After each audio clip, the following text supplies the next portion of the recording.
So in this part of our video series on the B-17, we're wrapping things up.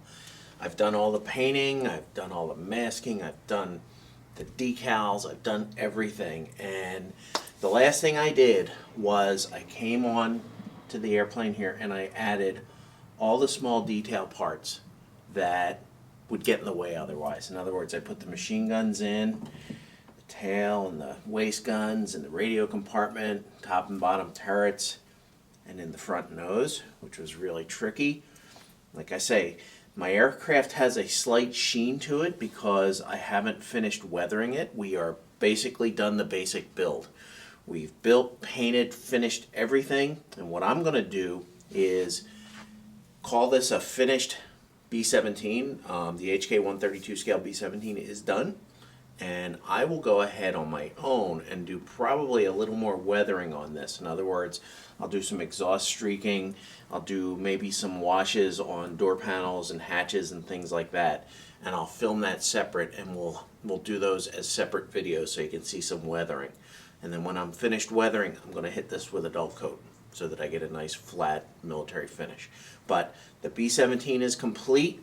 I thought we would step over here to the workbench and just review very quickly the materials that I used to build this beautiful aircraft model. I started out with glues. We talked about assembly and cleaning up parts and test fitting. I used Tamiya liquid cements.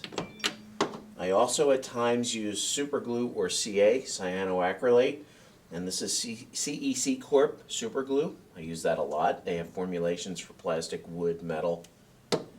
And I also used a little bit of epoxy glue in different places. That's 2-part 5-minute epoxy.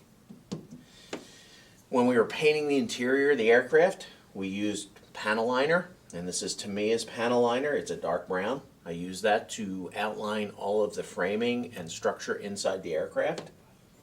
When we got to decals, I used Tamiya products like their decal scissors, and I used their decal tweezers and decal set, and that's to put the decals down. When we painted, and I kind of jumped ahead there, but when we painted, we used Mission Models paints to do the olive drab and the gray. My samples there. I also used a variety of other colors on interior parts and such. I used some AK and some Tamiya colors, and that's their respective thinners. You can see the Tamiya airbrush back here, the spray work air gun, Sparmax air gun, and compressor. Used that pretty extensively. When we were building the aircraft, some of the tools that we used were a knife, sanding discs and blocks, and rubber bands. I also have a variety of sandpaper here that I used. I have Tamiya finishing abrasive. I have Tamiya sponge abrasive. I also have some AK dry and wet sandpaper. As we were building, we were adding some detail to the kit with Edward parts. These are Edward photo etch parts. They make a variety of different sets for this aircraft and other aircraft as well. I also used some of Edward's brassin for the machine guns, which are resin guns with photo etch detailing. Last but not least, I used Edward mask. This is a really great product. This is the product I used to mask off all the windows when I went to paint.